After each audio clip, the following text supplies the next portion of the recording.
આજના મુખ્ય અને અગત્યના સમાચાર વિશે ફટાફટ જાણેલી તે પહેલાં જો તમે અમારી ચેનલમાં નવા હોય અને સબસ્ક્રાઈબ ના કરી હોય તો સબસ્ક્રાઈબ કરી લેજો.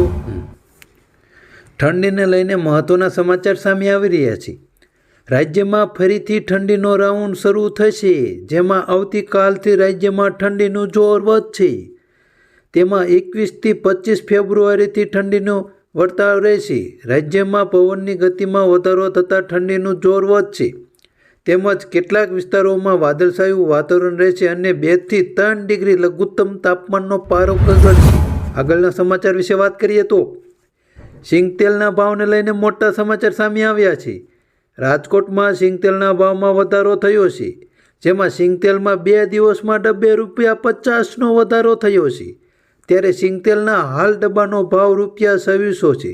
તેમાં મગફળીના ભાવમાં નજીવો વધારો થતાં તેલના ભાવ વધ્યા છે. ગૃહિણીનું ઘરનું બજેટ બનાવવામાં મુશ્કેલી ઊભી થશે. ઉલ્લેખનીય છે કે ગૃહિણીઓ ઘરનું બજેટ બનાવવામાં મુશ્કેલી ઊભી થશે, કારણ કે સિંગતેલના ડબ્બાનો ભાવ હાલ ₹2600 છે. સામાન્ય રીતે તહેવારોના દિવસે આટલો વધારો જોવા મળતો હોય છે, પરંતુ વગર તહેવારે મોટો ભાવ વધારાનો આવ્યો ત્યારે ગૃહિણીનું બજેટ ખોરવાઈ ગયું છે. આગળના અને મહત્ત્વના સમાચાર વિશે વાત કરીએ તો ડુંગળીને લઈને મહત્ત્વની અપડેટ આવી રહી છે. માણસને રડાવનારી ડુંગળી 4000 વર્ષથી ઉપયોગમાં લેવામાં આવે છે. તેનું મૂળ આના કરતાં પણ જૂનું છે. રસપ્રદ વાત એ છે કે ડુંગળી એક પાક છે જે વિશ્વના મોટા ભાગના દેશોમાં ઉગાડવામાં આવે છે. તેમ છતાં તેની કિંમતોમાં રેકોર્ડ બનાવે છે. ડુંગળીના ઉત્પાદનમાં ભારત અને ચીન મોખરે છે. તેમ છતાં ભારત અને ચીન એ દેશોમાં સામેલ નથી જેઓ તેનો સૌથી વધુ વપરાશ કરે છે. ડુંગળી ફરી એકવાર સમાચારમાં છે. મોદી સરકારે મોટા નિર્ણય લેતા ડુંગળીની નિકાસ પર પ્રતિબંધ હટાવી દીધો છે. અત્યારે ડુંગળીના ભાવ વધે તેવા સમાચાર આવી રહ્યા છે. ખેડૂતો માટે સારા સમાચાર કહેવાય. IPLની તારીખનું એલાન. મહત્ત્વના સમાચાર આવી રહ્યા છે. IPLના રશિયાઓ માટે ગુડ ન્યૂઝ આવી રહ્યા છે. ચેરમેન અરુણ ધુમલેએ કહ્યું કે 22 માર્ચથી IPLની શરૂઆત થશે. પહેલાં 15 દિવસનું શિડ્યુલ જાહેર કરવામાં આવશે. ત્યારબાદ લોકસભાની ચૂંટણીની તારીખો જાહેર થયા બાદ આખું શિડ્યુલ જાહેર કરવામાં આવશે. IPLને લઈને મહત્ત્વના સમાચાર આવ્યા છે. ચૂંટણીને લઈને મહત્ત્વના સમાચાર સામે આવી રહ્યા છે. રાજ્યમાં 4 સભ્યોની ટર્મ પૂર્ણ થઈ રહી હતી. ચૂંટણીની પ્રક્રિયા હાથ ધરવામાં આવી હતી. ત્યારે ભાજપની સ્પષ્ટ બહુમતી હોય રાજ્યસભામાં 4 ઉમેદવારોને બિનહરીફ જાહેર કરવામાં આવ્યા હતા. ભાજપના 4 ઉમેદવારો બિનહરીફ જાહેર થતાં ઉમેદવારના ટેકેદારોમાં આનંદની લાગણી છવાઈ ગઈ છે. હાલમાં લોકસભાની ચૂંટણી આવી રહી છે, તેને લઈને પણ મહત્ત્વના સમાચાર સામે આવી રહ્યા છે. ભરતીને લઈને મહત્ત્વના સમાચાર આવ્યા છે. મોટા સમાચાર લઈને આવ્યા છે. ગુજરાત ગૌણ સેવા પસંદગી મંડળ દ્વારા રાજ્યમાં વિવિધ જગ્યાઓ ભરતી પ્રક્રિયા હાથ ધરવામાં આવી છે, જેને લઈ ગૌણ સેવા પસંદગી મંડળ દ્વારા ઓનલાઈન અરજીઓ મંગાવવામાં આવી હતી. પ્રથમ વખત MCQ મુજબ ટેસ્ટ લેવાશે, જેમાં સર્વરની પરીક્ષા 10 માર્ચ મુજબ સવારે 9 થી 12 કલાકે યોજાશે, જ્યારે વર્ક આસિસ્ટન્ટની પરીક્ષા બપોરે 2 થી 5 કલાકે યોજાશે. આવી રીતે 3 અલગ અલગ રીતે શિફ્ટ કરી અને 9 થી 12 કલાકે યોજાશે, એટલે કે 3 ભાગ પાડવામાં આવ્યા છે. એક ભરતીને લઈને મોટા સમાચાર સામે આવ્યા છે.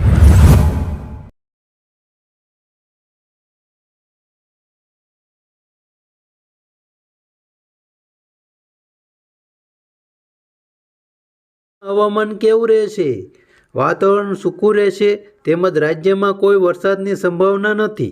આગાહી પ્રમાણે તાપમાનમાં સામાન્ય ઘટાડો જોવા મળશે. અમદાવાદમાં રાતનું તાપમાન 19.4 ડિગ્રી, જ્યારે ગાંધીનગરમાં રાત્રિ તાપમાન 18 ડિગ્રી, નલિયામાં રાત્રિ તાપમાન 13 ડિગ્રી પહોંચ્યું હતું. રાજ્યના અન્ય શહેરોમાં પણ તાપમાનમાં સામાન્ય ઘટાડો થયો હતો. પવનના કારણે ઠંડીનો અહેસાસ થઈ રહ્યો છે, પરંતુ બપોરે ગરમીનો પણ અહેસાસ જોવા મળી રહ્યો છે. ભારત ઇંગ્લેન્ડ વચ્ચે ત્રીજી ટેસ્ટ મેચમાં યશસ્વી જયસ્વાલની શાનદાર બેવડી સદી. યશસ્વીએ 14 ચોગ્ગા અને 12 છગ્ગા ફટકાર્યા હતા. સરફરાઝે ડેબ્યુ ટેસ્ટમાં સતત બીજી અડધી સદી ફટકારી. ભારતની બીજી ઇનિંગ 430 રન પર ડિક્લેર કરવામાં આવી હતી, જ્યારે ભારતે 557 રનનો ટાર્ગેટ આપ્યો હતો. જ્યારે ટેસ્ટને છેલ્લે નિર્ણયમાં ભારતની જીત જોવા મળી હતી. ટીમ ઇન્ડિયાએ ઇંગ્લેન્ડને 434 રનથી હરાવ્યું. ઇન્ડિયાની ટેસ્ટ ઇતિહાસમાં ભારતની સૌથી મોટી જીત જોવા મળી હતી. ટીમ ઇન્ડિયા સિરીઝમાં 2-1થી આગળ મેળવી અને લીડ મેળવી ગઈ હતી. આગળની ટેસ્ટમાં શું થશે તેના વિશે એક કોમેન્ટ કરજો.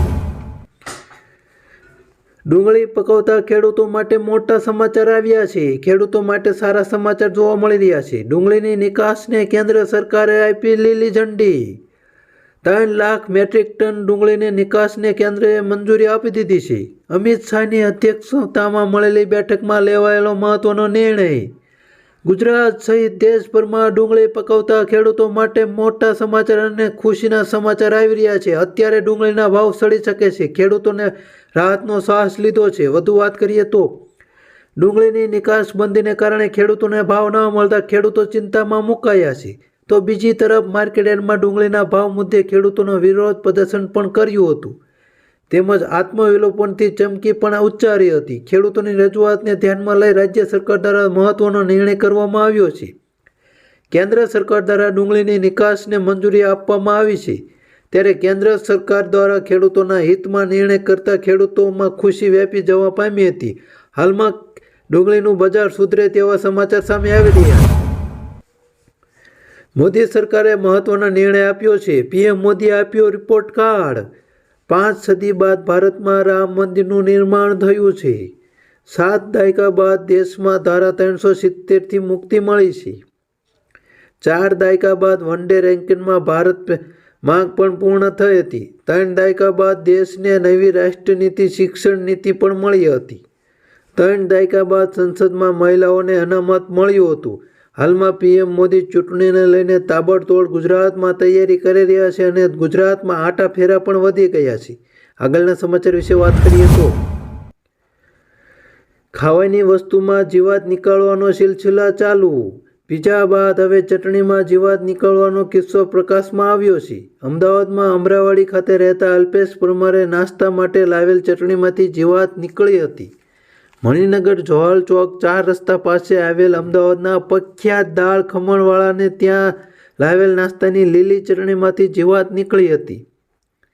જે બાબતે અલ્પેશ પરમારે ઘરે નાસ્તા માટે લાવેલ ચટણીમાંથી નીકળેલી ચટણીને લઈને ફરિયાદ નોંધાવી હતી. હાલમાં તેમના વિરુદ્ધ શું કહેવા માંગે છે, પબ્લિકને કેવું ખાવામાં આપી રહ્યા છે તેના વિશે પણ એક મુદ્દો ઉઠ્યો છે. હાલમાં શું પબ્લિકના આરોગ્ય વિશે કોઈ પણ માહિતી નથી આપતા. ખેડૂતને લગતા મહત્વના સમાચાર સામે આવ્યા છે. અરવલ્લી જિલ્લામાં ચાલુ રવિ સિઝનના ખેડૂતોએ સૌથી વધુ 60,000 હેક્ટર જમીનમાં ઘઉંનું પાકનું વાવેતર કર્યું છે. વાવેતર બાદ પાક તૈયાર થતાં હાલ ખેડૂતો ઘઉં વેચવા મોડાસા માર્કેટયાર્ડમાં આવતા માર્કેટયાર્ડમાં રોજની 440 બોરી ઘઉંની આવક ચાલુ થઈ છે. શરૂઆતમાં ખેડૂતોને ઘઉંનો ભાવ હાલમાં 400થી 555 સુધી મળી રહ્યો છે, પરંતુ આ ભાવથી ખેડૂતોનો નારાજગી જોવા મળી રહી છે. હાલમાં ખેડૂતોને ખર્ચા સામે એટલા ભાવ પોસાય તેમ નથી. હાલમાં ઘઉંના ભાવ વધે તેવી ખેડૂતોને માંગ કરી રહ્યા છે. અત્યારે હાલમાં ઘઉંનું વાવેતર ખૂબ જ ગુજરાતમાં કરવામાં આવ્યું છે, તેથી ઘઉંનો ભાવ પણ ઓછો જોવા મળ્યો છે. હાલમાં ઘઉંની નિકાસ કરવામાં આવે તો ઘઉંના ભાવ સારા મળે તેવી ખેડૂતને આશા છે. તો સરકાર ઘઉંની નિકાસ કરે તો ખેડૂતોને ઘઉંના પાક વિશે થોડાક પૈસા મળી રહે.